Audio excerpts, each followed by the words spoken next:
কমলাক্ষর কাছে যাব লালগোলায়, সেখানকার কি ছবি দেখাবে কমলাক্ষ?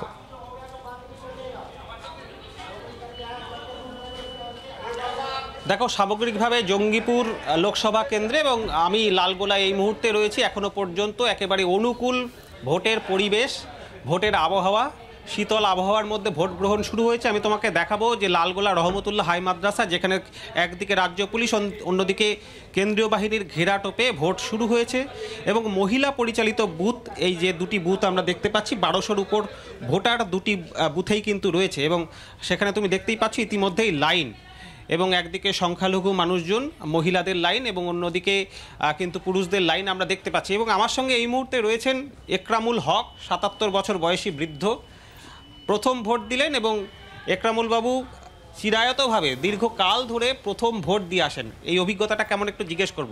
প্রথম ভোট যে দেন, মানে এটা কি কতদিন ধরে দিচ্ছেন, মানে কেন প্রথম ভোটটাই আপনি দেন? আমি যতদিন ইলেকশন ডিউটি করেছি ততদিন দিতে পারিনি। রিটায়ারের পর আমি প্রত্যেকবারই প্রথম ভোটার দিচ্ছি, ভোট দিতে।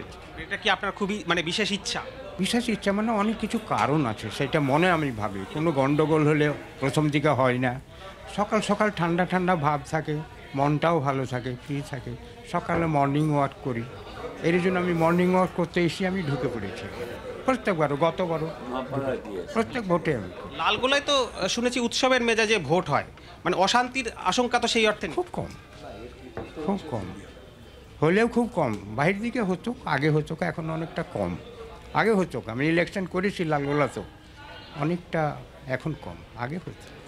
শুনতেই পারলে সব্যসাচী, পরিস্থিতি বদলেছে, ভোটের আবহাওয়া অনুকূল। অন্তত ভোটাররাই বলছেন যে লালগোলায় অশান্তির আশঙ্কা তারাও করছেন না এবং প্রার্থীরাও তারাও কিন্তু সে কথা বলছেন। যদিও রঘুনাথগঞ্জ থেকে, জঙ্গিপুরের রঘুনাথগঞ্জকে ক্ষিপ্ত কিছু গোলমালের খবর আসছে, যেমন এজেন্ট সেখানে ঢুকতে দেওয়া হচ্ছে না বলে কংগ্রেস প্রার্থী তিনি সেই ঘটনাস্থলে গিয়েছেন।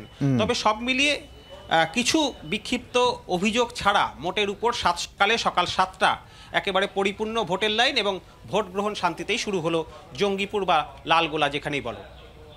একদমই কমলাক্ষ। এবং কমলাক্ষ যেরকমটা বলছিল যে কমলাক্ষ, অয়ন, দেবজ্যোতি এবং নারায়ণ, তোমাদেরকে অনেক ধন্যবাদ। আর কমলাক্ষ যেরকমটা বলছিল যে বিক্ষিপ্ত কিছু ঘটনার খবর আসছে, যেমন ডোমকল দক্ষিণনগর এলাকায়, সেখানে অভিযোগ উঠেছে রাতভর বোমাবাজি হয়েছে। 3 বুথে বাম কংগ্রেস জোট এজেন্টদের ঢুকতে বাধা দেওয়া হয়েছে। 143, 144 ও 145 নম্বর বুথের এজেন্টদের মারধরের অভিযোগ করা হয়েছে।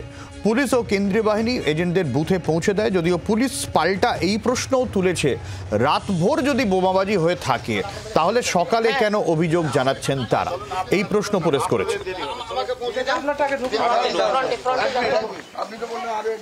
সকাল থেকে বসে আছি, আর এখানে 200 লোক আপনারা এসেছেন, সব পালিয়ে গেছে, সব পালিয়ে গেছে। এখন তো পুলিশ প্রশাসনের সহযোগিতায় ভেতরে স্বস্তি পেয়েছি, এখন স্বস্তি পেয়েছি। এরকম আপনারা সহযোগিতা করুন, তাহলে সাধারণ মানুষ ভোটটা দিতে পারবে, বুঝলেন তো? এখানে 200 লোক ব্যারিকেড করেছে, আমাকে আসতে দেয়নি। এই দুজন একে মেরেছে, শুনছেন, একে মেরেছে, হ্যাঁ একে মেরেছে, একে মেরেছে। জোটের যারা এজেন্ট ছিলেন, কার্যত গতকাল রাতে এই এলাকায় ব্যাপক পরিমাণে বোমাবাজি করা হয় এমনটাই অভিযোগ রয়েছে। একই সঙ্গে বুথে আসতে দেওয়ার ক্ষেত্রেও তাদেরকে মারধর করা হয়, বাধা দেওয়া হয়। সঙ্গে সঙ্গে ডোমকল থানার বিশাল পুলিশ বাহিনী, একই সঙ্গে কেন্দ্রীয় বাহিনী, তারাও কিন্তু ঘটনাস্থলে এসে পৌঁছয়। একটা কথা খুব পরিষ্কার করে বলে দিই, সেটা হচ্ছে এতক্ষণ আপনি যেটা বললেন সেটা শুনলাম। শোনার পরে একটা কথা শুধু বলি, কালকে আপনার এখানে সেক্টর গাড়ি ছিল, আরটি ছিল, HRFS ছিল, থানার গাড়ি ছিল। কোন গাড়িকে কাল থেকে নিয়ে আজকে পর্যন্ত বলেছেন যে বোমাবাজি হয়েছে, আর থানাতে এই যে এতক্ষণ ধরে এই যে মার হয়েছে, কোন ইনফরমেশনটা কে বলেছে, এইটা আমাকে আজকে বলে তারপরে বাড়িতে যাবেন। চলো, ঠিক আছে। যে একটা ইনফরমেশন এসছে এটা কিন্তু আমাকে জানাবেন। তা নয়, এই যে 12 ঘন্টা পরে যে এই যে আপনার এই যে বোধোদয় যে এখানে এরকম ঘটনা হয়েছে, সেটা কেন 12 ঘন্টা পরে হলে এটা আমাকে বলে যাবে। খবর চাইনি, এই যে ইনি যখন বললেন যে এই যে যেটা বললেন এটাই শুনলাম।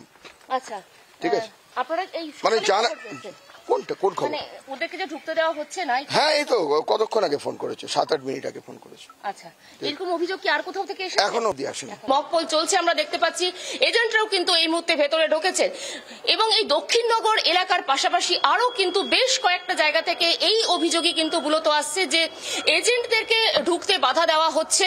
ক্যামেরায় রঞ্জিতের সঙ্গে সোমা, জি 24 ঘন্টা। বাংলার আওয়াজ, বাঙালির আবেগ, জি 24 ঘন্টা।